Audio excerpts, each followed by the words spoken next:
3 to 4 topics വെച്ചിട്ട് അവർക്ക് free demo class അത് കണ്ടിട്ട് കഴിഞ്ഞിട്ട് അതിന് ശേഷം അവർക്ക് ഓക്കെ ആണെങ്കിൽ മാത്രം പേയ്മെൻറ്റ് ചെയ്ത് ക്ലാസ് കണ്ടിന്യൂ ചെയ്യാം. 5 പേരെ വെച്ച് തുടങ്ങി, അത് പിന്നെ അവർ 5 പേരും പാസ്സായി. അങ്ങനെ ഞങ്ങൾ അത് വെച്ച് തുടങ്ങിയതാണ്. ഇപ്പോൾ ഒരു 13ഓളം കോഴ്സസാണ് ഞങ്ങളുടെ നിലവിൽ ഉള്ളത്.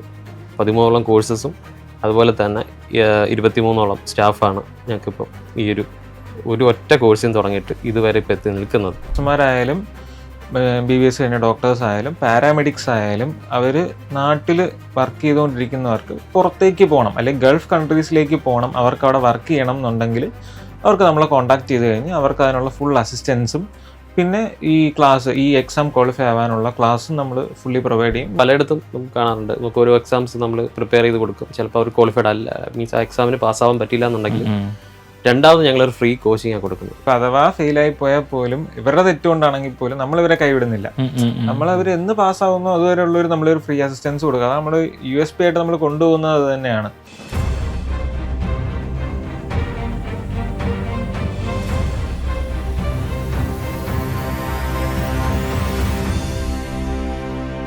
ടേണിംഗ് പോയിന്റിനെ ഇൻസ്പയറിംഗ് ആയിട്ടുള്ള മറ്റൊരു എപ്പിസോഡിലേക്ക് ഏവർക്കും സ്വാഗതം. സീറോ ഇൻവെസ്റ്റ്മെൻറ്റിൽ 2 സുഹൃത്തുക്കൾ ചേർന്ന് തുടങ്ങിയ ഒരു സ്ഥാപനം ഇന്ന് ഒത്തിരി പേരുടെ ജീവിതം മാറ്റിമറിക്കുകയാണ്. ആ ഒരു കഥയാണ് ഇന്ന് നമ്മൾ ടേണിംഗ് പോയിന്റിൽ കേൾക്കാൻ പോകുന്നത്. ഡ്രീം വിങ്സ് അക്കാഡമിയുടെ സാരഥികളായിട്ടുള്ള അരവിന്ദും വിഷ്ണുവാണ് ഇന്ന് ടേണിംഗ് പോയിന്റിൽ അതിഥിയായി എത്തിയിരിക്കുന്നത്. Welcome to turning point. നിങ്ങൾ രണ്ടുപേരും സ്വദേശം എവിടെയാണ്? എൻ്റെ സ്വദേശം കൊല്ലം കൊട്ടാരക്കര, പഠിച്ചതെല്ലാം കൊട്ടാരക്കര. അരവിന്ദിൻ്റെ? എൻ്റെ ട്രിവാൻഡ്രത്താണ്. ട്രിവാൻഡ്രം കുടപ്പനക്കുന്ന് എന്ന് പറയുന്ന സ്ഥലത്താണ് സ്വദേശം വരുന്നത്. പഠിച്ചതെല്ലാം അവിടെ തന്നെയാണ്. നിങ്ങൾ രണ്ടുപേരും ഒരു ക്ലാസ്സിലായിരുന്നു? ഞങ്ങൾ കോളേജ് ഒരുമിച്ചായിരുന്നു. ഏത് കോളേജ്? നൂറുൽ ഇസ്ലാം യൂണിവേഴ്സിറ്റി, നിംസിൻ്റെ തന്നെ. നൂറുൽ ഇസ്ലാം സെന്റർ ഫോർ ഹയർ എഡ്യൂക്കേഷൻ എന്ന് പറഞ്ഞിട്ട് കുമാരകോവിലാണ് കോളേജ് സ്ഥിതി ചെയ്യുന്നത്. അവിടെ വെച്ചാണ് വിഷ്ണുവിനെ പരിചയപ്പെടുന്നത്. നമ്മൾ BSc ഡയാലിസിസ് ടെക്നോളജി എന്ന് പറയുന്ന കോഴ്സാണ് പഠിച്ചതൊക്കെ. അവിടെ വെച്ച് നമ്മൾ ബെസ്റ്റ് ഫ്രണ്ട്സ് ആയിരുന്നു. പിന്നീട് എങ്ങനെയാണ് ഒരു സ്വന്തമായിട്ടൊരു സ്ഥാപനത്തിലേക്ക് എത്തിച്ചേരുന്നത്? എങ്ങനെ? ഞങ്ങൾ ഒരിക്കലും പഠിക്കുന്ന സമയത്ത് ഒരു സ്ഥാപനം തുടങ്ങണമെന്നോ ഒരു ആഗ്രഹമൊന്നും ഉണ്ടായിരുന്നില്ല. ഞങ്ങൾ പഠിച്ചു കഴിഞ്ഞു. അതിനുശേഷം ഞങ്ങൾ രണ്ടുപേരും ജോലിക്ക് വേണ്ടിയിട്ട് ഞങ്ങൾ രണ്ടിടത്തായിരുന്നു. സമയത്ത് ആ സമയത്താണ് ഞങ്ങൾക്കൊന്ന് എന്തെങ്കിലും ഒന്ന്, അങ്ങനെ മാത്രമല്ല എങ്കിലും ഞങ്ങൾ ഈ ഒരു GCC ലൈസൻസി എക്സാം ഞങ്ങൾ 2 പേരും ഇപ്പം ക്വാളിഫൈഡ് ആണ്. ഞങ്ങൾ ആ സമയത്ത് എഴുതി നിൽക്കുന്ന സമയത്ത് ഞങ്ങൾക്ക് എന്തെങ്കിലും ഒരു ബിസിനസ് സ്റ്റാർട്ട് ചെയ്യണം എന്നുള്ളൊരു താല്പര്യം ഉണ്ടായിരുന്നു. ഞങ്ങൾക്ക് അറിയാവുന്നൊരു മേഖല എന്ന് പറയുന്നത് ഈ ഒരു മെഡിക്കൽ പ്രൊഫഷണൽസിൽ ഇത് മാത്രമായിരുന്നു. അപ്പം ഞങ്ങൾ എന്തുകൊണ്ട് ഞങ്ങൾക്ക് ചെയ്തുകൂടാ എന്നുള്ളത് ഞങ്ങൾ തമ്മിൽ സംസാരിച്ചു. അങ്ങനെയാണ് ഇതിൻ്റെ ഒരു തുടക്കം എന്ന് പറയുന്നത് ഇത് തന്നെയായിരുന്നു. ഇപ്പം നിങ്ങൾ രണ്ടുപേരും ഒരു സ്വന്തമായിട്ടൊരു സ്ഥാപനത്തെക്കുറിച്ച് ആലോചിച്ചു, പിന്നെ തുടങ്ങാനായിട്ടുള്ള തയ്യാറെടുപ്പുകൾ നടത്തി. അപ്പോൾ അതിൽ നമ്മുടെ ഇൻവെസ്റ്റ്മെൻ്റ് എന്ന് പറയുന്നത് നേരത്തെ ഇപ്പോൾ സീറോ ഇൻവെസ്റ്റ്മെൻ്റ് ആയിരുന്നു. അപ്പോൾ എങ്ങനെയാണ് നമ്മൾ ഒന്നുമില്ലാതെ ഒരു തുടക്കം? ഒന്നുമില്ലാതെ പറയാൻ നമ്മൾ കോഴ്സ് കഴിഞ്ഞു. നമുക്കൊരു 1 year ഇന്റേൺഷിപ്പ് ഉണ്ടായിരുന്നു. ഇന്റേൺഷിപ്പ് നമ്മൾ ഒരുമിച്ചാണ് ചെയ്തത്. അപ്പോൾ അത് കഴിഞ്ഞ് വർക്കിന്റെ ബേസിലാണ് നമ്മൾ സെപ്പറേറ്റ് ആവുന്നത്. ഞാനായാലും വിഷ്ണു ആയാലും സെപ്പറേറ്റ് വേറെ ജില്ലയിലായിരുന്നു. അപ്പം അങ്ങനെ കോണ്ടാക്ട് ഉണ്ടായിരുന്നു. അപ്പോൾ ആ ഒരു ടൈമിൽ ഇപ്പം ഡയാലിസ് ടെക്നീഷ്യൻസ് ആയിരുന്നു നമ്മുടെ പോസ്റ്റ്, അതാണ്. അപ്പം അങ്ങനെ കുറച്ച് നാൾ വർക്ക് ചെയ്തു. ഞാൻ എന്നിട്ട് പഠിപ്പിക്കാനായിട്ട് കയറി. ക്ലിനിക്കൽ ഫീൽഡ് താല്പര്യമില്ല എന്ന് പറഞ്ഞിട്ട് പഠിപ്പിക്കാൻ പോയി. പുള്ളി ഒരു റെപ്യൂട്ടഡ് ഹോസ്പിറ്റലിൽ ഡയാലിസിസ് ടെക്നീഷ്യൻ ആയിരുന്നു. അങ്ങനെ നിന്നപ്പോഴേക്കാണ് നമ്മൾ വേറെ എന്തെങ്കിലും തുടങ്ങണം, ഇതിൽ തന്നെ നിൽക്കണ്ട, നമുക്ക് വേറെ എന്തെങ്കിലും പോകാം, ബിസിനസ് സ്റ്റാർട്ട് ചെയ്യാം എന്ന് അങ്ങനെ കുറേ ഐഡിയാസ് വന്നു. കാരണം അതിന് മാത്രമുള്ള ഇൻകം കിട്ടുന്നില്ല. നമ്മൾ പ്രൈവറ്റ് സ്ഥാപനത്തിൽ വർക്ക് ചെയ്യുമ്പം അതിൻ്റെതായ പ്രശ്നങ്ങളുണ്ടാവും. അപ്പോൾ എന്തെങ്കിലും നമുക്ക് തുടങ്ങണം. അങ്ങനെ കുറേ ഐഡിയാസ് ആലോചിച്ചു. ഒരുപാട് ബേസിൽ നിന്ന് തന്നെ സ്റ്റാർട്ട് ചെയ്ത് ഒരുപാട് ഐഡിയാസിലേക്ക് പോയി. അപ്പോൾ ഇതിലെല്ലാം വന്ന ഒരു പ്രശ്നം അല്ലെങ്കിൽ ചലഞ്ച് എന്ന് പറയുന്നത് ഇൻവെസ്റ്റ്മെന്റ് ആണ്. എന്തിലേക്ക് പോയാലും നമ്മളൊരു സർട്ടൻ എമൗണ്ട് ഇൻവെസ്റ്റ് ചെയ്താൽ മാത്രമേ സ്റ്റാർട്ട് ചെയ്യാൻ പറ്റൂ. പിന്നെ വേറൊരു പ്രശ്നം കുറേ പേര് പറഞ്ഞത്, ഈ അറിഞ്ഞൂടാത്ത പണി ചെയ്ത് നീ വെറുതെ പൈസ കളയണ്ട എന്നൊരു പ്രശ്നം കൂടെ കുറേ പേര് പറഞ്ഞു. അപ്പം അറിയാവുന്ന പണി എന്തുണ്ട്, എന്നാൽ സ്വന്തമായിട്ട് ഡയാലിസിസ് യൂണിറ്റ് ഇടാൻ വേണ്ടി ആലോചന ഉണ്ടായിരുന്നു. അപ്പോഴും വേണം ഒരു 20 ലക്ഷം രൂപ. അപ്പം എന്ത് ചെയ്യും എന്നുള്ള ആലോചന വന്നപ്പോഴേക്കും അപ്പോഴാണ് നമ്മൾ ഈ എക്സാംസ് വേണ്ടി സ്വയം പ്രിപ്പയർ ചെയ്യാൻ തുടങ്ങി. മീൻസ് പഠിച്ച് പുറത്തേക്ക് പോവാം എന്നുകൊണ്ട് പ്രിപ്പയർ ചെയ്യാൻ തുടങ്ങി. അങ്ങനെ പ്രിപ്പയർ ചെയ്തുകൊണ്ടിരിക്കുന്ന സമയത്താണ് നമ്മൾ ആലോചിച്ചത് എന്തുകൊണ്ട് സ്വന്തമായിട്ടൊരു അക്കാഡമി. അന്ന് അക്കാഡമി ഒന്നും ഇല്ല, വളരെ കുറവാണ്, ഇപ്പോഴും കുറവാണ്. എങ്കിലും ഇപ്പം ഈ പാരാമെഡിക്സിനൊക്കെ വേണ്ടിയിട്ടുള്ള അക്കാഡമീസ് ഒക്കെ തീരല്ലോ. നേഴ്സസിന് കിട്ടും, ഡോക്ടേഴ്സിനും പിന്നെയും ഉണ്ട്. പക്ഷേ പാരാമെഡിക്സിനൊക്കെ വേണ്ടിയിട്ടുള്ള ഒരു അക്കാഡമി വളരെയധികം കുറവായിരുന്നു അന്നത്തെ കാലത്ത്. ഒരു 2-3 വർഷം മുമ്പ്. അപ്പോഴാണ് നമുക്ക് എന്തുകൊണ്ട് ഒരെണ്ണം തുടങ്ങിക്കൂടാ, പാരാമെഡിക്സിനും നേഴ്സസിനും എല്ലാവർക്കും വേണ്ടി നമുക്കൊരെണ്ണം തുടങ്ങാം, നമുക്ക് അറിയാവുന്ന പണിയാണല്ലോ പഠിപ്പിക്കാൻ. ഞാൻ പഠിപ്പിച്ചുകൊണ്ടിരിക്കുവായിരുന്നു. അപ്പം പഠിപ്പിക്കാന്നുള്ള അറിയാവുന്ന പണിയാണല്ലോ, അപ്പം അതിലേക്ക് തിരിഞ്ഞാലോ എന്ന് പറഞ്ഞിട്ട് അങ്ങനെ ഈ ഡയാലിസിസ് ടെക്നീഷ്യൻസിന് വേണ്ടി മാത്രം ഒരു ക്ലാസ് ഓൺലൈൻ എന്ന് പറയുമ്പോൾ ഓൺലൈനായിട്ട് സൂം വഴി നമുക്ക് ക്ലാസ് എടുത്ത് തുടങ്ങാം എന്നൊരു പരിപാടിയാണ് നമ്മൾ ആദ്യം പ്ലാൻ ചെയ്തത്. പൈസ ഒന്നും നമുക്ക് ഇൻവെസ്റ്റ്മെന്റ് ഇല്ലോ, സൂമിന്റെ പ്രീമിയം മെമ്പർഷിപ്പ് മാത്രം എടുത്താൽ മതി, 49 രൂപയുള്ളൂ അതിന്. അപ്പൊ അങ്ങനെ തുടങ്ങാം എന്ന് പറഞ്ഞിട്ടാണ് നമ്മൾ ഡയാലിസിസ് ടെക്നീഷ്യൻസിന് വേണ്ടി മാത്രമായിട്ട് ഈ കോഴ്സ് ഒരു 2 വർഷം മുമ്പ് സ്റ്റാർട്ട് ചെയ്യുന്നത്. പിന്നെ ഇപ്പം ഈ ഒരു സ്റ്റേജിലെത്തി നിൽക്കുന്നു. സൂം വഴി നമ്മളിപ്പോൾ ഈ ഒരു കോഴ്സ് സ്റ്റാർട്ട് ചെയ്യുമ്പോൾ ആദ്യത്തെ നമ്മൾ നേരിട്ട വെല്ലുവിളികൾ എന്തൊക്കെയായിരുന്നു? നമുക്ക് ഏറ്റവും കൂടുതൽ ഇത് പറയുന്നത് ഒരു ആപ്പോ അല്ലെങ്കിൽ മറ്റു പറയുന്ന ഒരു വെബ്സൈറ്റ് ത്രൂ അങ്ങനെ ഒരു കാര്യങ്ങൾ നമുക്ക് ആദ്യമേ ഉണ്ടായിരുന്നില്ല. നമുക്ക് ഈ ഒരു സൂം എന്നൊരു പ്ലാറ്റ്ഫോം മാത്രമേ ഉണ്ടായിരുന്നുള്ളൂ. അതിൻ്റെതായ ചിലപ്പം എല്ലാവർക്കും ഇത് ഒരു ഇതാവണമെന്നില്ല. സൂം ആകുമ്പോൾ എങ്ങനെയാണ് ഇതിൻ്റെ കാര്യങ്ങൾ എന്നുള്ളത് നോട്ട്സ് ആയാലും നമ്മൾ ഈ പറയുന്ന കണക്ക് പേഴ്സണലി നമുക്ക് നോട്ട്സ് ഗ്രൂപ്പായിട്ട് ചെയ്തിട്ട് അതിനകത്ത് നമ്മൾ നോട്ട്സ് എല്ലാം ഷെയർ ചെയ്ത് കൊടുത്ത് അങ്ങനെയായിരുന്നു ക്ലാസ് സ്റ്റാർട്ട് ചെയ്തിരുന്നത്. എങ്ങനെ ഇത് ആൾക്കാരിലേക്ക് എത്തിക്കുക, എങ്ങനെ നമ്മളൊരു ട്രസ്റ്റ് ബിൽഡ് ചെയ്യും, നമ്മളുടെ അടുത്തേക്ക് വരുന്നവരെ. ഇപ്പം ഈ എക്സാം എഴുതണമെങ്കിൽ തന്നെ ഒരു 2 years എക്സ്പീരിയൻസ് നാട്ടിൽ വേണം. അതായത് വരുന്ന എല്ലാവരും പ്രൊഫഷണൽസ് ആണ്, നേഴ്സസിന് വേണ്ടിയിട്ടുള്ളതാണ്, ഡോക്ടേഴ്സിന് വേണ്ടിയിട്ടുള്ളതാണ്. അപ്പോൾ ഇവരെല്ലാം പ്രൊഫഷണൽസ് ആണ്, 2 years എക്സ്പീരിയൻസ് ഗെയിൻ ചെയ്തിട്ട് വരുന്നവരാണ്. അപ്പോൾ ഇവർക്ക് അത്യാവശ്യം വിവരമുണ്ട്. നമ്മളിപ്പം സ്റ്റുഡൻസിൻ്റെ അടുത്താണെങ്കിൽ നമുക്ക് കുഴപ്പമില്ല, എന്തെങ്കിലും ഇപ്പം നമ്മൾ ട്യൂഷൻ എടുത്ത് കൊടുക്കുന്നു, അപ്പം അതിൽ നമുക്ക് എന്തെങ്കിലും ലോ കോസ്റ്റിൽ എന്താണെന്ന് ചെയ്യാം. പക്ഷേ ഒരു പ്രൊഫഷണൽസിന് നമ്മൾ ഒരു എഡ്യൂക്കേഷണൽ പ്ലാറ്റ്ഫോം നമ്മൾ പ്രൊവൈഡ് ചെയ്യുമ്പോൾ അതിൻ്റേതായ സ്റ്റാൻഡേർഡ് തന്നെ നമ്മൾ കൊടുക്കണം. ക്ലാസ് എടുക്കാൻ വരുന്നവർക്ക് അത്രയും സ്റ്റാൻഡേർഡ് വേണം, നമ്മൾ പ്രൊവൈഡ് ചെയ്യുന്ന റിസോഴ്സസിന് അത്രയും സ്റ്റാൻഡേർഡ് വേണം.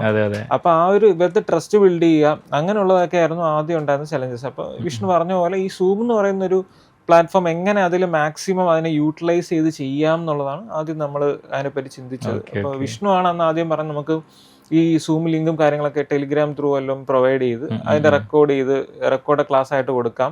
ലൈവ് ഒരു ക്ലാസ് അറ്റൻഡ് ചെയ്തിട്ട് നെക്സ്റ്റ് ഡേ അതിൻ്റെ റെക്കോർഡ് സെഷൻ അയച്ചു കൊടുക്കാം. അങ്ങനെ നമുക്ക് തുടങ്ങാം. അങ്ങനെയാണ് നമ്മൾ ആദ്യം സ്റ്റാർട്ട് ചെയ്യുന്നത്. ആ ഒരു ഐഡിയ നിന്നാണ് തുടങ്ങുന്നത്. അപ്പോൾ ആദ്യത്തെ ബാച്ചിൽ എത്ര പേരുണ്ടായിരുന്നു? നമുക്ക് ഫസ്റ്റ് സ്റ്റാർട്ട് ചെയ്യുന്ന സമയത്ത് ഒരു 3 to 5 സ്റ്റുഡൻസ് ആയിരുന്നു തുടക്കത്തിൽ. അതായത് നമ്മൾ ഡയാലിസിസ് ടെക്നീഷ്യൻ കോഴ്സാണ് ഫസ്റ്റ് സ്റ്റാർട്ട് ചെയ്യുന്നത്. 3-4 പേരിൽ നമ്മളത് സ്റ്റാർട്ട് ചെയ്തു. ഈ പറയുന്ന കണക്ക് ഫസ്റ്റ് നമ്മൾ അവർക്ക് ഒരിക്കലും ഈ പറയുന്ന കണക്ക് നമ്മൾ അത്രയും പോപ്പുലർ അല്ല. അപ്പം വരുന്ന സമയത്ത് അവരെങ്ങനെയായിരിക്കും നമ്മളെ ട്രസ്റ്റ് ചെയ്യുന്നുള്ളത്. നമ്മൾ ഫസ്റ്റ് നമ്മളൊരു ഫ്രീ ഡെമോ ക്ലാസ് അവർക്ക് കൊടുക്കും. 3 to 4 ടോപ്പിക്സ് വെച്ചിട്ട് അവർക്ക് ഫ്രീ ഡെമോ ക്ലാസ്. അത് കണ്ടിട്ട് കഴിഞ്ഞിട്ട് അതിന് ശേഷം അവർക്ക് ഓക്കെ ആണെങ്കിൽ മാത്രം പേയ്മെന്റ് ചെയ്ത് ക്ലാസ് കണ്ടിന്യൂ ചെയ്യാം എന്നൊരു പ്ലാൻ ആയിരുന്നു. അങ്ങനെയാണ് ഈ ഒരു 5 പേരെ വെച്ച് തുടങ്ങി. അത് പിന്നെ അവർ 5 പേരും പാസ്സായി. അങ്ങനെ ഞങ്ങൾ അത് വെച്ച് തുടങ്ങിയതാണ്. ഇപ്പോൾ ഒരു 13ഓളം കോഴ്സസ് ആണ് ഞങ്ങളുടെ നിലവിൽ ഉള്ളത്. 13ഓളം കോഴ്സസും അതുപോലെ തന്നെ 23ഓളം സ്റ്റാഫാണ് ഞങ്ങൾക്കിപ്പോൾ ഈ ഒരു ഒറ്റ കോഴ്സിന് തുടങ്ങിയിട്ട് ഇതുവരെ ഇപ്പോൾ എത്തി നിൽക്കുന്നത്. ഡ്രീം വിങ്സിൽ നമ്മൾ പ്രധാനമായിട്ടും 13 കോഴ്സാണെന്ന് പറഞ്ഞല്ലോ. അത് ഏതൊക്കെ കോഴ്സുകളാണ്? നമ്മൾ ഇപ്പം നേഴ്സസിന് പ്രൊവൈഡ് ചെയ്യുന്നുണ്ട്, ജനറൽ പ്രാക്ടീഷണേഴ്സ്, അതായത് MBBS കഴിഞ്ഞിട്ടുള്ള ഡോക്ടേഴ്സ്, സ്പെഷ്യലൈസേഷൻ ഇല്ല, പീഡിയാട്രിക്സ് എന്നൊക്കെ പറയുന്നത് അതുണ്ട്. ഇപ്പം നമ്മൾ MBBS ക്വാളിഫൈഡ് ആയിട്ടുള്ള ഡോക്ടേഴ്സിന് പ്രൊവൈഡ് ചെയ്യുന്നു. പിന്നെ പാരാമെഡിക്സ് ആണ് നമ്മൾ കൂടുതൽ പ്രിഫർ ചെയ്യുന്നത്. പാരാമെഡിക്സ് എന്ന് പറയാൻ കാര്യം നമ്മൾ പാരാമെഡിക്കൽ പ്രൊഫഷണൽസ് ആണ്, ഡയാലിസിസ് ടെക്നീഷ്യൻസ് ആണ്. അപ്പോൾ കാത്ത് ലാബ് ടെക്നീഷ്യൻസ് എന്ന് പറയുന്ന കോഴ്സ് ഉണ്ട്, റെസ്പിറേറ്ററി തെറാപ്പിസ്റ്റിനുണ്ട്, എക്കോ കാർഡിയോഗ്രാഫേഴ്സ്, ഒപ്റ്റോമെട്രിസ്റ്റ്, പിന്നെ ലാബ് ടെക്നീഷ്യൻ. അങ്ങനെ എനിക്ക് തോന്നുന്നു മിക്ക പാരാമെഡിക്കൽ കോഴ്സിനും ഉണ്ട്. ഒരു 90% പാരാമെഡിക്കൽ കോഴ്സും നമുക്ക് ട്യൂട്ടേഴ്സ് ഉണ്ട്, നമ്മൾ പ്രൊവൈഡ് ചെയ്യുന്നുണ്ട് കോഴ്സസ്. അവരെല്ലാവരും GC എക്സാംസ് ക്വാളിഫൈഡ് ആയിട്ടുള്ളവരാണ്.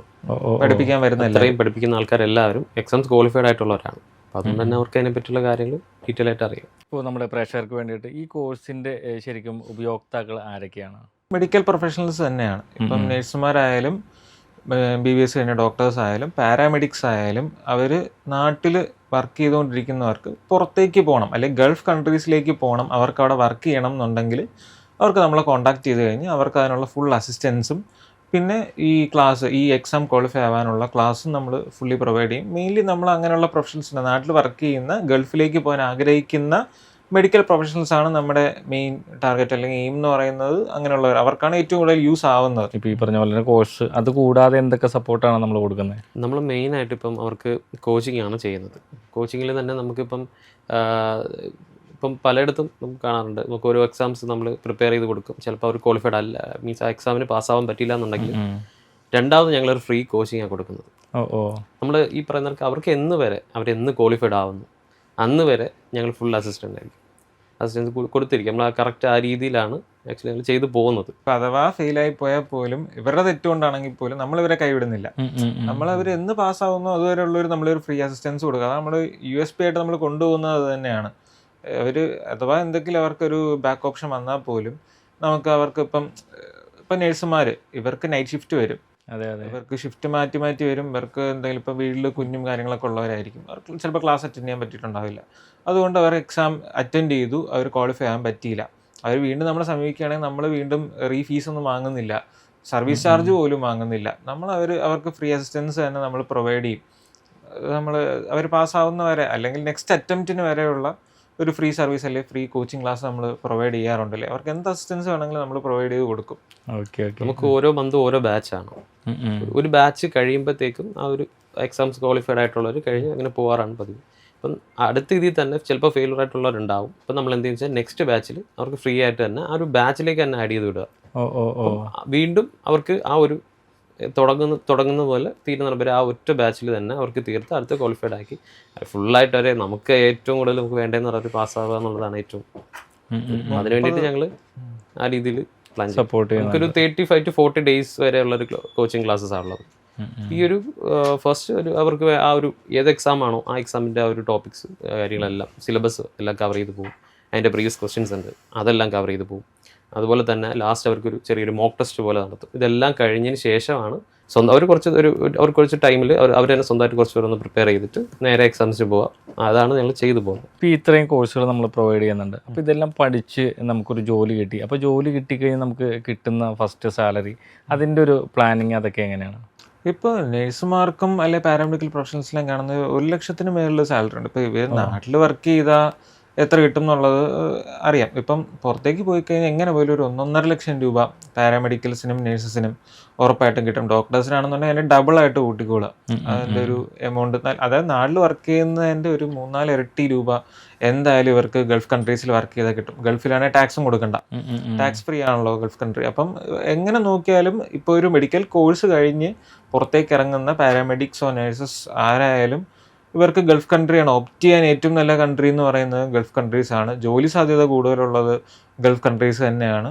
അപ്പോൾ അത് തന്നെയാണ് ഏറ്റവും നല്ലതായിട്ട് പറയുന്നത്. നമ്മുടെ ഈ ഒരു ജേണിയിൽ നമ്മൾ നേരിട്ട മെയിൻ പ്രതിസന്ധികൾ, അതായത് ക്രൈസിസ്, അതൊക്കെ എങ്ങനെയാണ് നമ്മൾ ഓവർകം ചെയ്തത്? മണി എന്ന് പറയുന്ന ഒരു സംഭവമായിരുന്നു ഫസ്റ്റ് ക്രൈസിസ്. അതായത് ഇപ്പം സീറോ ഇൻവെസ്റ്റ്മെൻറ്റിൽ പറയുമ്പം ഓക്കെ, സീറോ ഇൻവെസ്റ്റ്മെൻറ്റ് നമ്മൾ സ്റ്റാർട്ട് ചെയ്തു എന്നൊക്കെ പറയുമ്പോഴും നമുക്ക് ആദ്യം ഒരു പേടി ഉണ്ടായിരുന്നു. എന്തെങ്കിലും ഇത് വന്നു കഴിഞ്ഞാൽ, ചാൻസ് വന്നു കഴിഞ്ഞാൽ നമ്മൾ എന്തെടുത്തിട്ട് കൊടുക്കും, അല്ലെങ്കിൽ ഇപ്പോൾ ഒരു സ്റ്റുഡൻറ്റ് വന്നിട്ട് ഇപ്പോൾ പാസ്സായില്ല, നമ്മളത് എങ്ങനെ മാനേജ് ചെയ്യും, അവരോട് എന്ത് സമാധാനം പറയും, അങ്ങനത്തെ കുറച്ച് പ്രശ്നങ്ങളുണ്ടായിരുന്നു. പിന്നെ ഈ ട്യൂട്ടേഴ്സിനെ കിട്ടുക എന്ന് പറയുന്നത് ഭയങ്കര ക്രൈസിസ് ആയിരുന്നു. അതായത് അത്രയും ക്വാളിഫൈഡ് ആയിട്ടുള്ള എടുക്കാൻ കഴിവുള്ള ഒരാളെ കിട്ടണമല്ലോ. നമുക്ക് പുതിയ ഫീൽഡാണ്.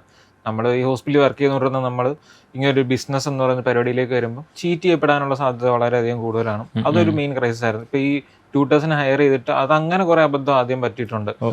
ട്യൂട്ടേഴ്സിനെ ഹയർ ചെയ്യുന്നതിലൊക്കെ നമ്മൾ ആദ്യം ഒരാളെ ഹയർ ചെയ്ത് വെക്കും, ക്ലാസ് നമ്മൾ സ്റ്റാർട്ട് ചെയ്യാൻ വിചാരിക്കുമ്പോഴേക്കും ഇവർ ലെഫ്റ്റ് ഔട്ട് ആയിപ്പോൾ. അപ്പോഴേ നമ്മൾ പിന്നെ സ്റ്റുഡൻസിന്റെ സമാധാനം പറയേണ്ടി വരും. ആദ്യം ഒക്കെ ഇപ്പോഴും അങ്ങനെയില്ല. അപ്പം ഈ കറക്റ്റ് ആയിട്ടുള്ള ക്വാളിഫൈഡ് ആയിട്ടുള്ള ട്യൂട്ടേഴ്സിനെ ഹയർ ചെയ്യുക എന്നുള്ളത് ഭയങ്കര ക്രൈസിസ് ആയിരുന്നു. കാരണം നമ്മൾ കൊടുക്കുന്ന പ്രൊഡക്റ്റ് അത്രയും യൂസ്ഫുൾ ആയിട്ടുള്ള അല്ലെങ്കിൽ അത്രയും ക്വാളിറ്റി സാധനം നമുക്ക് ഡെലിവർ ചെയ്യണം എന്നുണ്ട്.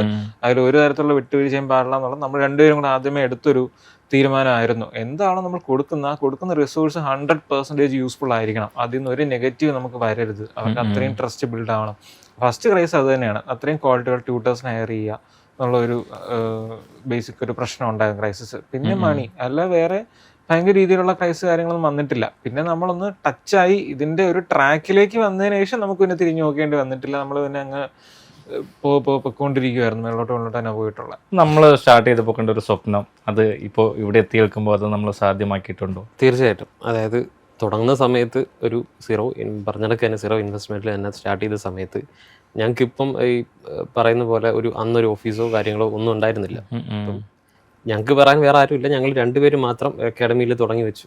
അപ്പം ആ സമയത്ത് പോലും ഞങ്ങൾ രണ്ടുപേരും ഡയറക്റ്റ് ടെക്നീഷ്യൻസ് ആണ്. അപ്പോൾ അന്ന് വർക്ക് ചെയ്യുന്ന സമയത്ത് ഇപ്പോൾ ഈ തുടങ്ങുന്ന സമയത്ത് പോലും ഈ സ്റ്റുഡൻസിന് അല്ലെങ്കിൽ ഈ പറയുന്ന ചില സ്റ്റുഡൻസ് നമ്മൾ ക്ലാസ് അറ്റൻഡ് ചെയ്യും. ചിലപ്പോൾ ഈ നമ്മൾ ഹയർ ചെയ്യുന്ന സ്റ്റാഫിന് ആ സമയത്ത് നമുക്ക് പേയ്മെൻറ്റ് കൊടുക്കാൻ പറ്റാത്ത പ്രശ്നമുണ്ടാവും. അപ്പം ഇവർ ചിലപ്പം പേയ്മെൻറ്റ് തരാതെ വന്ന് പകുതി ക്ലാസ് ആകുമ്പം പോകാറുണ്ടായിരുന്നു. അന്ന് ആ സമയത്തൊക്കെ ഞങ്ങളുടെ കയ്യിൽ നിന്ന് തന്നെ ഞങ്ങൾ ചെയ്ത് കൊടുത്ത് ആ രീതിയിലൊക്കെ ആയിരുന്നു നമ്മളത് കവർ ചെയ്ത് പോയിട്ടുണ്ടായിരുന്നത്. പിന്നെ ആയപ്പോഴത്തേക്കും ഏകദേശം ഇതായി. ഇപ്പം ഞങ്ങളുടെ ഒരു നിലവിൽ ഞങ്ങൾക്കിപ്പോൾ ഒരു ട്രിവാൻഡ്രത്ത് തന്നെ ഞങ്ങൾക്കൊരു ഓഫീസുണ്ട്. അപ്പം ഞങ്ങളുടെ അടുത്തൊരു സ്റ്റെപ്പ് എന്ന് പറയുന്നത് തന്നെ ഇപ്പം ദുബായിലേക്ക് ഒരു അവരൊരു ഓഫീസ് പ്ലാൻ അവിടെ ചെയ്യുന്നുണ്ട്. അപ്പോൾ അതൊരു പ്ലേസ്മെൻറ്റും കൂടെയാണ് ഉദ്ദേശിക്കുന്നത്. കോച്ചിങ് പ്ലസ് പ്ലേസ്മെൻറ്റും കൂടെയാണ് ഞങ്ങൾ ഉദ്ദേശിക്കുന്നത്.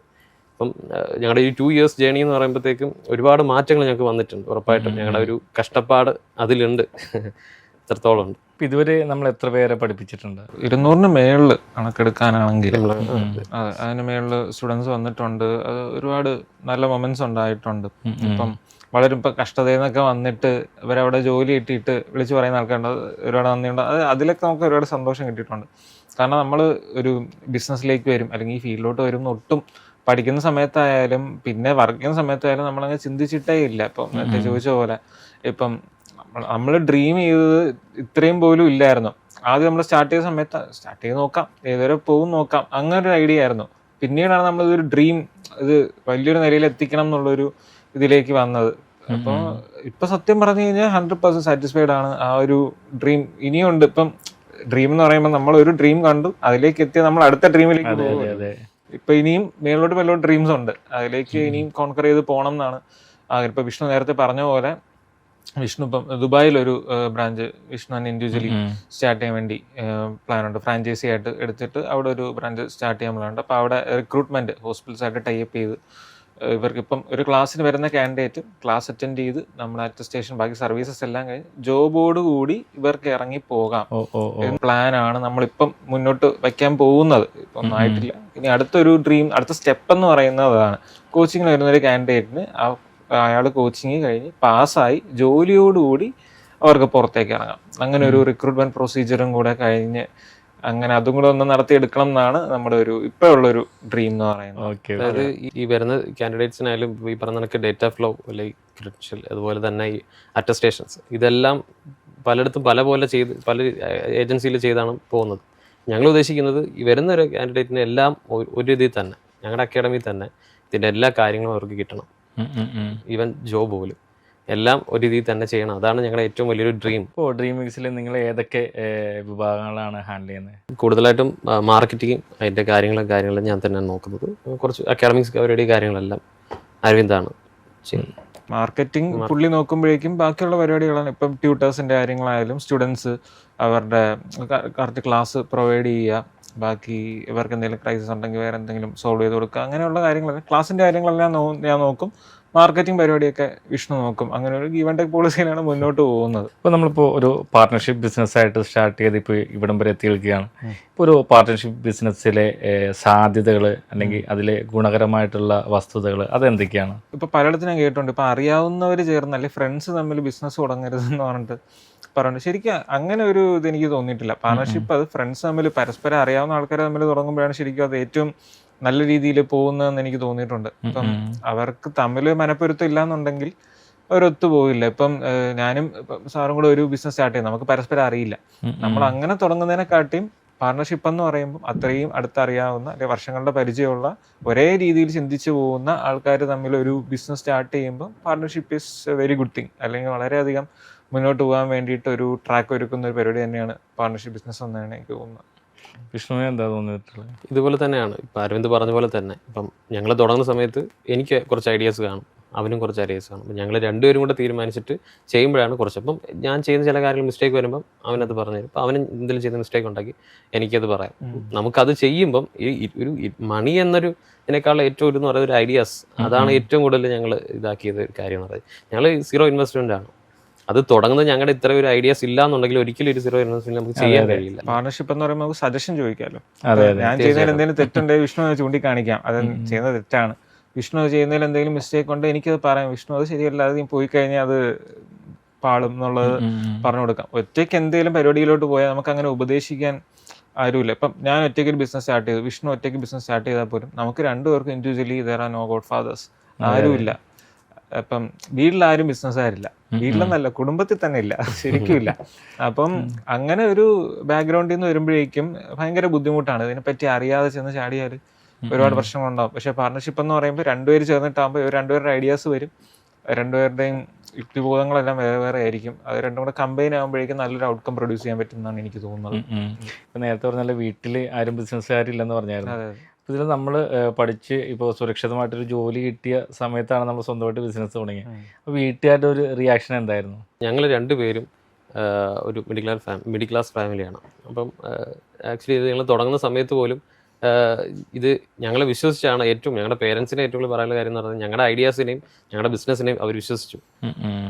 ഈ പറയുന്നവർക്ക് ഞങ്ങൾ ആരുടെയും മുമ്പിലും ആർക്കും ഞങ്ങളൊരു ഫിനാൻഷ്യലി ഞങ്ങൾ ഇതാക്കിയിട്ടില്ല. എങ്കിലും ഞങ്ങളെ ഏറ്റവും കൂടുതൽ ഞങ്ങളെ വിശ്വസിച്ചു എന്നുള്ളതാണ് ഏറ്റവും നല്ലൊരു കാര്യം. അപ്പോൾ അവരിപ്പോൾ ഹാപ്പിയാണ്. കാര്യം ഞങ്ങൾ പഠിക്കുന്ന സമയത്ത് പോലും ഞങ്ങളാരും വലിയ മീൻസ് അത്ര പഠിപ്പിച്ചല്ല, എങ്കിലും ആവറേജ് ആണ്. ആ സമയത്തും പലപ്പോഴും ഈ പറയുന്ന പോലെ വീട്ടുകാർക്ക് PT മീറ്റിങ്ങിനെ ചെല്ലുന്ന സമയത്തൊക്കെ ഒരുപാട് കേൾക്കാറുണ്ടായിട്ടുണ്ട്. പക്ഷെ അതൊക്കെ ആ സമയത്തുള്ള കാര്യങ്ങൾ. അപ്പൊ അവര് അന്നേരം വിചാരിക്കുന്നത് ഇനി എന്തായി തീരും എന്നുള്ളതാണ്. ഇപ്പം ഒരു കോഴ്സ് എടുത്തു കഴിഞ്ഞാൽ അല്ലെങ്കിൽ ഇത് രക്ഷപ്പെടുമോ, അവർക്ക് മെയിനായിട്ട് അതാണല്ലോ നോക്കേണ്ടത് കാര്യം. ഇപ്പം സെറ്റായി വരണം എന്നുള്ള രീതിയിൽ. അപ്പൊ ഇപ്പൊ അവര് ശരിക്കും ഒരു പ്രൗഡാണ്. വീട്ടിൽ നിന്ന് തന്നെയാണ് ഈ കോഴ്സിൽ ചേർക്കുന്നത്. നമ്മുടെ ഇഷ്ടപ്രകാരം വന്നത്. ഞാനും വിഷ്ണു ആയാലും വീട്ടിൽ നിന്ന് അമ്മ പറഞ്ഞിട്ടല്ലേ അച്ഛൻ പറഞ്ഞിട്ടാണ് കോഴ്സിൽ. എൻ്റെ വീട്ടിലാണെങ്കിൽ അച്ഛനും അമ്മയും സർക്കാർ ജീവനക്കാരാണ്. അവർ ചെയ്ത ഏറ്റവും എൻ്റെ അടുത്ത് ചെയ്ത ഒരു നല്ല കാര്യം എന്ന് പറയുന്നത് അവര് ഒരു സർക്കാർ ജോലി എഴുതി മേടിക്കാൻ പറഞ്ഞില്ല. മിക്ക വീട്ടിലുള്ളൊരു സംഭവം. അച്ഛനമ്മയും സർക്കാർ ജോലിക്കാരാണെങ്കിൽ മോനോടും പറയും മോളോടും പറയും നീ സർക്കാർ ജോലി വാങ്ങിക്കും. എന്നോട് അത് പറഞ്ഞില്ല. ഇഷ്ടമുള്ള എന്ന് വെച്ചാൽ നിന്നെ കൊണ്ട് പറ്റുന്ന ജോലി നീ ചെയ്, അത് നിനക്ക് ഇഷ്ടപ്പെട്ട് ചെയ്താൽ നിനക്ക് വരുമാനമൊക്കെ ഓട്ടോമാറ്റിക്കലി കിട്ടി തുടങ്ങും എന്നൊരു ഒറ്റ കാര്യമേ എന്നോട് എൻ്റെ അച്ഛൻ അല്ലെങ്കിൽ എൻ്റെ അമ്മ പറഞ്ഞുള്ളൂ. അപ്പൊ ഈ വിഷ്ണു പറഞ്ഞ പോലെ തന്നെ കുറെ പഠിക്കുന്ന സമയത്ത് അത്ര ബ്രില്യൻ്റോ കാര്യങ്ങളോ ഒന്നും പ്രത്യേകിച്ച് ഒരു കഴിവില്ലാത്ത ഞാനായാലും പുള്ളിയായാലും കോളേജിലായാലും പ്രത്യേകിച്ച് ഒരു കഴിവില്ലാതെ മുന്നോട്ട് വന്ന ആൾക്കാർ. അപ്പൊ അവർക്ക് തന്നെ ഒരു ടെൻഷൻ ഉണ്ടായി, ഒരു സർട്ടൻ പോയിന്റ് എത്തിയപ്പോ രക്ഷപ്പെടോ അങ്ങനത്തെ ചിന്ത ഉണ്ടായി. ഇപ്പൊ പുള്ളി എന്റെ വീട്ടിലൊക്കെ വരാൻ ഞാനും അങ്ങോട്ടൊക്കെ പോകാറുണ്ട്. പരസ്പരം അറിയാം, വീട്ടുകാർക്ക് പരസ്പരം അറിയാം. ഇവര് ചിന്തിക്കുന്നുണ്ട് ഞങ്ങൾ രണ്ടുപേരുടെയും യുക്തി എന്താന്നുള്ളത് അവർക്കറിയാം. അപ്പൊ എന്തായി തീരും എന്നുള്ളത് രണ്ട് വീട്ടുകാർക്കുള്ള ടെൻഷൻ ആയിരുന്നു ആക്ച്വലി. അതിൽ നിന്ന് ഇപ്പൊ നിൽക്കുന്ന ഒരു സ്റ്റേജ് അവർക്ക് അഭിമാനം തന്നെയാണ്. അത് 100% ഉറപ്പായിട്ട് പറയാം. അവർക്ക് സത്യം പറഞ്ഞാൽ ഈ ഒരു അഭിമാനിക്കാൻ പറ്റുന്ന ഒരു സ്റ്റേജ് ഇതാണെന്ന് തോന്നുന്നു. ഈ 10-27 വർഷ ജീവിതത്തിനിടയിൽ അവർക്ക് ഇപ്പോഴാണൊന്ന് ജസ്റ്റ് ഒരു പ്രൗഡ് മൊമെന്റ് ആയിട്ട് അവർക്ക് പറയാൻ പറ്റുന്നുണ്ട് രണ്ടുപേരുടെയും കാര്യത്തിൽ. അതെ. ഇപ്പൊ നമ്മളിപ്പോ ദുബായിലേക്ക് കൂടി പോവുകയാണ്. അത് കൂടാതെ എന്തൊക്കെയാണ് നമ്മുടെ ഫ്യൂച്ചർ പ്ലാൻസ്? വേറെ കൺട്രീസിലേക്ക് എക്സ്പാൻഡ് ചെയ്യണം എന്നുണ്ട്. ഇപ്പം പറഞ്ഞല്ലോ GCC ആണ് ഇപ്പം സഡൻലി ഫോക്കസ് ചെയ്യുന്നത്. ഇപ്പം അതിൽ നിന്ന് ഇപ്പം ജർമ്മനി ഫോർ എക്സാമ്പിൾ, ഇപ്പം ജർമ്മനിയിലേക്ക് ഇപ്പം മെഡിക്കൽ പ്രൊഫഷൻസിന് പോകണം എന്നുണ്ടെങ്കിൽ അവർക്ക് ലാംഗ്വേജ് പഠിക്കണം. ജർമ്മൻ ലാംഗ്വേജ് B2 പാസ്സായാൽ മാത്രമേ അവർക്ക് ജർമ്മനിലോട്ട് ജോബ് ഓപ്പർച്യൂണിറ്റീസ് ഉള്ളൂ. അങ്ങനെ പല ഇപ്പം ജർമ്മൻ ലാംഗ്വേജ് സ്റ്റാർട്ട് ചെയ്യാൻ പ്ലാനുണ്ട്. ജർമ്മൻ ലാംഗ്വേജിൻ്റെ അതിൻ്റെ ക്ലാസ്സസ് കുറവാണ്, വളരെയധികം ലെസ്സാണ്. അപ്പോൾ അത് സ്റ്റാർട്ട് ചെയ്യാൻ പ്ലാനുണ്ട്. അങ്ങനെ പല കൺട്രീസിലും ഇവർക്കുള്ള സ്കോപ്പ് നോക്കിയിട്ട് അങ്ങനെ എക്സാം കോച്ചിങ് സ്റ്റാർട്ട് ചെയ്യണം എന്നൊരു പരിപാടിയുണ്ട്. ഇപ്പം നിങ്ങൾ കോളേജിൽ നിന്നാണ് നിങ്ങൾ കണ്ടുമുട്ടുന്നതും അവിടെ നിന്നാണ് ഇങ്ങനത്തെ ഒരു ഐഡിയ നിങ്ങൾ പ്ലാൻ ചെയ്യുന്നത്. അപ്പോൾ ഇത് നിങ്ങൾ ഈ ഐഡിയ നിങ്ങളുടെ സുഹൃത്തുക്കളോടോ അല്ലെങ്കിൽ ബന്ധുക്കളോടൊക്കെ പറയുമ്പോൾ അവരുടെ ഒരു റിയാക്ഷൻ എന്തായിരുന്നു? തുടങ്ങുന്ന സമയത്ത് ഈ പറയുന്നവർക്ക് നെഗറ്റീവാണ്. ഒന്നാമത്തെ ഞങ്ങൾ നേരത്തെ പറഞ്ഞ പോലെ തന്നെ ആവറേജ് ആണ് ഞങ്ങൾ പഠിക്കുന്ന കാര്യങ്ങളെല്ലാം. അപ്പോൾ ബന്ധുക്കളിൽ നിന്നും മറ്റ് സുഹൃത്തുക്കളിൽ നിന്നും ഒരുപാട് പറയുന്നത് നെഗറ്റീവാണ് കേട്ടോണ്ടിരിക്കുന്നത്. ഇത് ചെയ്തു കഴിഞ്ഞാൽ നിങ്ങൾക്ക് എന്തായി തീരും, അല്ലെങ്കിൽ ഇതുകൊണ്ടൊന്നും ആവില്ല എന്നുള്ളൊരു ചോദ്യം ഉണ്ടായിരുന്നു. ഞങ്ങളുടെ പേരൻസിന്റെ മുമ്പിൽ വെച്ച് പോലും പല ആൾക്കാർ ഇങ്ങനെ പറയുമ്പം അവർക്കത് വിഷമം തോന്നാറുണ്ടായിട്ടുണ്ട് ആ സമയത്തൊക്കെ. അപ്പോൾ അവർക്ക് ഓവർ ടെൻഷൻ ആയിക്കൊണ്ടേ ഇരിക്കുകയാണ്, എന്തായി തീരും എന്നുള്ളത്. ഞങ്ങൾ ഒരുപാട് ഫേസ് ചെയ്തിട്ടുണ്ട്, ഒരുപാട് നെഗറ്റീവ് ഞങ്ങൾ ഫേസ് ചെയ്തിട്ടുണ്ട്. അതായത് വാക്കുകളാണ് ഏറ്റവും കൂടുതൽ നമ്മളെ മുറിവേൽക്കുന്നത്. അത് ഞങ്ങളെ ഒരുപാട് ഫേസ് ചെയ്ത് ഇപ്പം നിലവിൽ ഞങ്ങൾക്ക് അതൊരു പ്രശ്നമല്ല. നെഗറ്റീവ് വന്നാൽ നമുക്കൊരു വിഷയമാണ്. അപ്പൊ നമ്മൾ നെഗറ്റീവ് കുറച്ച് കുറഞ്ഞു എന്നുള്ളതിലാണ് സത്യാവസ്ഥ. അന്നുണ്ടായിരുന്ന ഒരുപാട് നെഗറ്റീവ് കാര്യങ്ങളെല്ലാം ഞങ്ങൾ ഫേസ് ചെയ്തിട്ടാണ് ഇന്ന് ഈ നിലവിൽ നിൽക്കുന്നത്. ഞങ്ങളുടെ വീട്ടുകാർക്കും ഒരുപാട് അഭിമാനം കൊള്ളുന്നുണ്ട് അതിൽ. ഈ പറഞ്ഞ പോലെ ഒത്തിരി പേര് നെഗറ്റീവ് പറഞ്ഞു. അപ്പൊ എന്താണ് മനസ്സിലെന്താ തോന്നിയത്? ഭാവിയിൽ ഇവരെല്ലാം നമ്മുടെ തന്നെ വരും എന്നൊരു ചിന്ത അന്നേ ഉണ്ടായിരുന്നു. അപ്പം എനിക്ക് പിന്നെയും ഫാമിലിയിൽ നിന്ന് ഭയങ്കരമായിട്ടുള്ള ഒരു പ്രശ്നമില്ല, കാരണം റിവീൽ ചെയ്തിട്ടില്ലായിരുന്നു. ഇങ്ങനെ പരിപാടി ഞാൻ അടുത്ത് അങ്ങനെ പറഞ്ഞിട്ടില്ല. ഇപ്പം വിഷ്ണുവിന്റെ കേസിലാണെങ്കിൽ മിക്കവർക്കും അറിയായിരുന്നു. അപ്പം ഞാൻ അധികം അങ്ങനെ പറയാൻ പോയില്ല, ഇങ്ങനെ ഒരു പ്ലാൻ ഉണ്ടെന്നൊന്നും അധികം ഞാൻ റിവീൽ ചെയ്യാൻ നിന്നില്ല. ഫ്രണ്ട്സിന്റെ ഭാഗത്തുനിന്ന് ഒരുപാട് ഭയങ്കരമായിട്ട് നെഗറ്റീവ് വന്നിട്ടുണ്ട്. പച്ചപിടിക്കാൻ പോകുന്നില്ല, വെറുതെ നീയൊക്കെ പൈസ കൊണ്ടുകളയാനാണെന്നുള്ള രീതിയിൽ ഒരുപാട് പേര് പറഞ്ഞിട്ടുണ്ട്. നിന്നെ കൊണ്ടൊന്നും കൂട്ടിയാൽ കൂടില്ല, അങ്ങനെ ഒരുപാട് പേര് പറഞ്ഞിട്ടുണ്ട്. അതെല്ലാം ഇഗ്നോർ ചെയ്ത് ഫ്രണ്ടിലേക്ക് പോവാന്നുള്ളത് തന്നെയാണ്. നമ്മുടെ ഫ്രണ്ടില് ആകെ നമ്മൾ ദൈവത്തിന് മാത്രം പേടിച്ചാൽ മതി. നമ്മൾ കറക്റ്റായിട്ട് നമ്മൾ ചെയ്യുന്ന ജോലി അത് വ്യക്തമായിട്ടും കറക്റ്റായിട്ട് പോയി കഴിഞ്ഞാൽ നമ്മൾ ദൈവത്തിന് മാത്രം ഓർത്ത് ചെയ്താൽ മതി എന്നുള്ളതാണ് എൻ്റെ ഒരു ലൈൻ. അതാണ്. അപ്പോൾ ആ രീതിയിൽ മാത്രമേ ഈ ഒരു നിമിഷം വരെ മുന്നോട്ട് പോയിട്ടുള്ളൂ. അതൊന്നും അതിന് നിരക്കാത്തതായിട്ട് ഒന്നും ചെയ്തിട്ടില്ല. അത്രയും സത്യസന്ധമായിട്ട് ഓരോ സെക്കൻഡും അത്രയും സിൻസിയറായിട്ടാണ് വർക്ക് ചെയ്തിട്ടുള്ളത്. അപ്പം ഇപ്പം അന്ന് തള്ളി പറഞ്ഞവരൊക്കെ ഇപ്പം വരുന്ന പോസിറ്റീവ് പറയുന്നുണ്ട്, കൊള്ളാമല്ലോ എന്നുള്ള രീതിയിൽ ഒരുപാട് പേര് പറയുന്നുണ്ട്, അവർക്ക് കാണിച്ചു കൊടുക്കാൻ പറ്റിയിട്ടുണ്ട്. അത് തന്നെയാണ് ഏറ്റവും വലിയ സാറ്റിസ്ഫാക്ഷൻ. ഇപ്പോൾ അരവിന്ദ് പറഞ്ഞ പോലെ തന്നെ നമ്മൾ നമ്മുടെ വളർത്തി വലുതാക്കിയ നമ്മുടെ വീട്ടുകാർക്ക് പ്രൗഡായിട്ട് നിൽക്കുക എന്നുള്ളതാണ് ഏറ്റവും വലിയ മൊമെൻറ്റ്. അപ്പോൾ നിങ്ങൾ ഇപ്പോൾ ഇതുവരെ 200-ലധികം പേരെ പഠിപ്പിച്ച് അവർക്ക് സുരക്ഷിതമായിട്ടൊരു ഭാവി ഒരുക്കി. അതുകൂടാതെ തന്നെ ഇനിയിപ്പോൾ ദുബായിലേക്കും പോവുകയാണ്. അപ്പോൾ ഇനി നിങ്ങളുടെ ലക്ഷ്യത്തിലേക്ക് വൈകാതെ തന്നെ നിങ്ങൾ എത്തിച്ചേരട്ടെ എന്ന് ആത്മാർത്ഥമായിട്ട് ആശംസിക്കുന്നു. Thank you so much. Thank you so thank you much. So much.